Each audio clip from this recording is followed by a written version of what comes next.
इसका मतलब आप मान गई हैं आपका हीरो।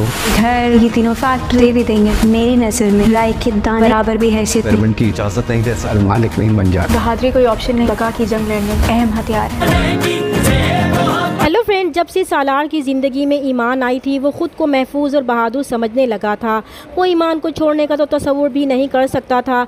इसलिए जब लईक मामू ने इसके सामने तलाक के पेपर्स रखे तो सालार ने इनके मुंह पर ही वो कागज़ फाड़ कर फेंक दिए थे कि इस बार वो किसी की सुनने वाला नहीं है।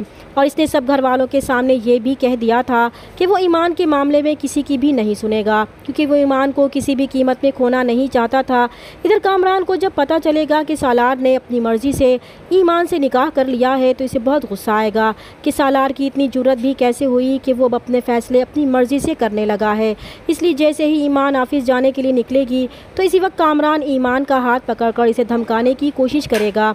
तो सालार को बहुत गुस्सा आएगा कि इसने तो भले ही अपनी ज़िंदगी कामरान से डरते हुए गुजार दी थी, मगर ईमान के साथ कोई भी बुरा सलूक करे वो ये बर्दाश्त नहीं कर पाएगा और बहुत ही निडर लहजे में ईमान का हाथ कामरान से छुड़वा लेगा और इसकी आंखों में आंखें डालकर इसे वार्निंग देगा कि आइंदा वो ईमान से दूर ही रहे तो बेहतर है। और कामरान सालार की इतनी जुर्रत दिखाने पर हैरान होगा कि जिस इंसान ने कभी इसके सामने आंखें उठाने की जुर्रत भी नहीं की थी, आज वो इसे धमका रहा है, वो भी इस लड़की की वजह से। दूसरी तरफ लईक मामू को लगता है कि ये लड़की सिर्फ जायदाद को हड़पने के लिए सालार की ज़िंदगी में आई है, इसलिए चंद करोड़ देकर वो इससे पीछा छुड़वा लेंगे। मगर ईमान इनसे साफ कह देगी कि पहले वो देखना चाहती है कि क्या ये सारी फैक्ट्रियाँ और जायदाद सालार की ही हैं, कहीं वो इसे धोखा तो नहीं देने वाले। फिर वो सालार के साथ वकील को लेकर ऑफिस जाएगी, तभी इसे मालूम होगा कि सब कुछ सालार का होने के बावजूद वो इस हक से महरूम है। इस घर में इसकी हैसियत एक नौकर किसी है। फिर वो सारे पेपर्स और फाइल लेकर घर आएगी और फैसला करेगी कि वो सालार को उसका हक दिलाने में उसकी मदद करेगी। दूसरी तरफ जब सालार का बाप देखेगा कि जिस लड़की को वो सालार की तरह बेज़र समझ रहे थे वो तो बहुत चालाक निकली थी, इन्हें समझ नहीं आ रहा था कि वो इनके साथ क्या गेम खेलने वाली है। इन्हें इस बात का ख़तरा पैदा हो चुका था कि कहीं वो सालार की सारी जायदाद ही ना हड़प ले। इसलिए वो लईक साहब के पास जाएंगे और इन्हें रोकने की कोशिश करेंगे कि वो इन्हें अपने बेटे की ज़िंदगी के साथ कोई भी एक्सपेरिमेंट नहीं करने देंगे। तो लईक साहब इन्हें इनकी औकात याद दिलाते हुए कहेंगे कि ख़जाने की हिफाजत करने से चौकीदार ख़जाने का मालिक नहीं बन जाता। वो सालार का अच्छा बुरा अच्छी तरह जानते हैं, इसलिए इन्हें फ़िक्र करने की कोई ज़रूरत नहीं है।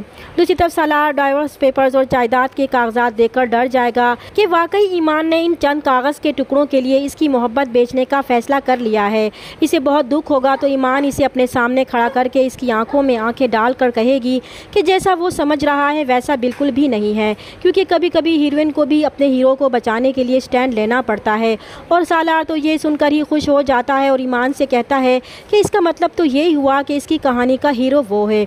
तो ईमान वो सारे कागजात सालार के हाथ में देते हुए कहेगी कि अब फैसला इसने करना है। बहादुरी कोई जंग नहीं बल्कि अपनी बका के लिए लड़ने का सबसे अहम हथियार होता है, ये सब कुछ इसका है। और फिर वो इसका हाथ पकड़कर लईक मामू के पास जाएगी और इनसे कहेगी कि ये घर और फैक्ट्रियाँ और सब कुछ भी अगर इसके नाम वो कर देंगे तो तब भी वो इसके नज़दीक इन सब की हैसियत राई के दाने के बराबर भी नहीं है। और फिर सालार भी अपने अंदर ईमान की दी हुई हिम्मत की वजह से लईक मामू की आंखों के सामने वो कागजात फाड़ कर फेंक देगा और फिर ईमान का हाथ पकड़कर इसे वहाँ से ले जाएगा। और लईक साहब बहुत हैरत से सालार को वहाँ से जाते हुए देखेंगे और यहीं पर सालार की सौतेली माँ वहाँ आ जाएगी और इन्हें भड़काने की कोशिश करेगी कि इसने पहले ही कहा था कि लड़की इतने थोड़े में राज़ी होने वाली नहीं है, इसे तो सब कुछ चाहिए, क्योंकि बिल्ली के मुँह को दूध से भरा प्याला लग जाए तो भला 2 बूंद दूध की इसके सामने क्या हैसियत हो सकती है। और फिर ईमान सालार के साथ बाइक पर खुशी खुशी वकील के पास जाएगी और इसका कानूनी हक इसे दिलवाएगी और इसे बाकायदा इस सब जायदाद की अथॉरिटी का हक दिलवाएगी। मगर कामरान से ये सब बर्दाश्त नहीं होगा और वो अब ईमान और सालार की ज़िंदगी को अजाब बनाने वाला है। चैनल पर नए हैं तो प्लीज़ चैनल को सब्सक्राइब कर दें। मिलते हैं नेक्स्ट वीडियो में, तब तक के लिए अल्लाह हाफ़िज़।